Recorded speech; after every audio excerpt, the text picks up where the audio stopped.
So Kobe and I's kind of relationship, I would say, started or met each other was he came to the Lakers in '96. I came to LA in '98. So he's, his first couple of years in, he's, fresh out of high school, jump into the league. Yeah. With the team like the Lakers. So you would see Kobe at UCLA a lot, walking on our campus, hanging out, sometimes working out. He'd work out in Poly. So after we were done practicing, sometimes I'd go back in and watch him and just like, wow, this dude's only 2 years older than me. He's a motherfucker. All right, well, I'm going to have to start guarding someone like that. So I'm using that in my mind. Like, okay, I'm guarding Kobe. Fuck who I'm playing in college. I got to guard Kobe. So kind of going from an admiration standpoint and a fan of his game to finally making it. And then like, I've been waiting for this time my whole life to guard you. So that's kind of my mindset. So I'm amped. So it was just always a battle. Obviously we respected each other, one of the greatest players ever. And I just hoped to make him work when I guarded him. But like I wasn't one of those guys that say, I can't wait to drop 30 tonight. I'm like, oh, damn. All right, I get to guard Carmelo Anthony tonight. I get to guard D-Wade tonight. I get to guard Kobe, LeBron, KD, Ginobili, you name it, I'm guarding them. So that's the kind of excitement I would get. But so making it the NBA, back and forth, and then it kind of came to a head in 2010 with the ball fake, and that was just a back and forth game heading into the playoffs where he's super competitive and already more physically gifted than everybody in the league, but he's also a mental monster. So he'll try to do he'll try to mentally fuck you up, and sometimes that's elbowing or saying what he says or grabbing you. And he was just in his antics bag that game. So we just went back and forth, and I was to the point where like, I'm always retaliating. So I'm the one getting the foul called, or I'm the one getting the technical foul. And I'm just like, well, you didn't just see this motherfucker elbow me or this and that. So it got to a point where I'm like, fuck basketball, we're about to fight. And that's kind of where I was. So fast forward, ball fake happens. He doesn't blink. We end up winning the game. You guys talked about that though, right? On your podcast. Yeah. This was like the last interview. That was one of his last interviews. Yeah, we talked about all this. But fast forward to the summertime, and initially I was supposed to re-sign a deal with Orlando, and they started acting funny. So I hop on the call with D-Wade and Pat Riley, and they have this under wraps plan about, Bosh is coming and LeBron is coming, and, I can see you, Mike Miller, Bosh, LeBron, and Dwayne closing out games. So I'm a Laker fan at heart, so I'm hearing the fucking Godfather sell me about South Beach and what is coming. So I'm like, this is a no-brainer. I'm good. I'm in. And then within those, maybe 2 or 3 calls we had with Miami, I get a random call from a number I don't know. And people that know me, I don't ever answer my phone. Even if I see your name, I'll probably text you later. But for some reason, something told me to pick up the phone and get a call. What's up? Who's this? Like, it's Kobe. I'm like, yeah, right. I was like, who is this? He's like, no, it's Kobe. I was like, really? He's like, yeah, what's going on? How you doing? I'm just like, what the fuck? I'm like, man, I'm well. How you doing? I didn't even know how you got my number because, like I said, we were competitors. We weren't friends yet. We were just competitors that battled. And, we get to talking and laughing and talking about the shit. He's just like, yo, anyone crazy enough to fuck with me is crazy enough to play with me. Do you want to be a Laker? And I'm like, what the fuck? Like, I had to shake my head. Like, there's no fucking way Kobe is trying to tell me, come be a Laker. I'm like, hell yeah, I want to be a Laker. I grew up a Magic Johnson fan, Showtime Lakers. He's like, all right, well, I'm going to get it done. Like 3 days later, I was a Laker.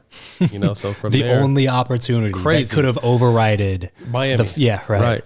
Yeah. Looking back, obviously they won 2 championships. I got hurt in LA. We didn't win the championship. It didn't go as well. But I mean, the opportunity to put on that Laker uniform and then play next to him was enough for me. But that where we went from like teammates and respected competitors to brothers because we would hang out all the time off the court. We were both going some stuff in our personal life. So we were going to dinner, going out, talking, hanging out, and I really got to know the other side. I got to know, the Mamba on the court, but Kobe Bryant off the court, the businessman, the father, his likes, his dislikes, the guy that talks shit and laughs, and you might never see him laugh on the court, but we're talking shit back and forth in the locker room, hysterically laughing. I got to see that side of him, almost to the point where I remember one time on a bus, I don't remember, I think we were in Phoenix. We were talking shit and laughing. I'm just like, damn. I'm like, Kobe, why don't you show the world this side? He's like, what you mean? I'm like, show people how fucking cool you are. He's like, no, I can't give these motherfuckers that. You know what I mean? Like, he always had this Mamba mentality. You know what I mean? Like, can never show a side of weakness, can never show this. But like I said, I was able to break that wall down. And like I said, be able to become brothers with him. And so much to the point where, as soon as we came there, he started giving my twins were maybe 3 years old at the time. that was Uncle Kobe. He's always getting them this new shoe release. And even till, after we both retired, him coaching Gigi and me coaching the twins, Gigi was 2 years older than the twins. So we'd be playing at a lot of places at the same time. So Kobe always went out of his way, if we knew we were going to be playing at the same tournament, when the boys playing, when's Gigi playing? And we have video of Kobe kind of like being sworn, but coming and standing, on the other side with the security and just watching my kids play. You know what I mean? So it was just one of those relationships where we went from fierce competitors and respected the shit out of each other to brothers. And obviously gone way too soon, but I really take, to my heart that I got a chance to know the other side of Kobe Bryant. Yeah, that's so true. Because I grew up a Laker fan, Mm-hmm. so my team was the 2000, 2001, 2002 Lakers, and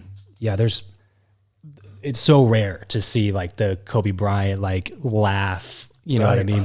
There's just so few times on film, and obviously back then cameras weren't in the palm of our hands every day. But that was, I feel like kind of like one of the worst parts for me is that he was becoming that person after like post career. He was about to step into. Adamant. It's funny you said that. He was so adamant about shedding, because I remember the time we went and interviewed him, and it was probably maybe a 45-minute interview, and we were supposed to do a round 2. He just was in a hurry, and we knocked out the first one. But I remember we were talking before while we were setting up, and he was telling me about these children novels he's writing. He was just about to drop one, and he gave me a couple that signed for the twins and all this kind of shit.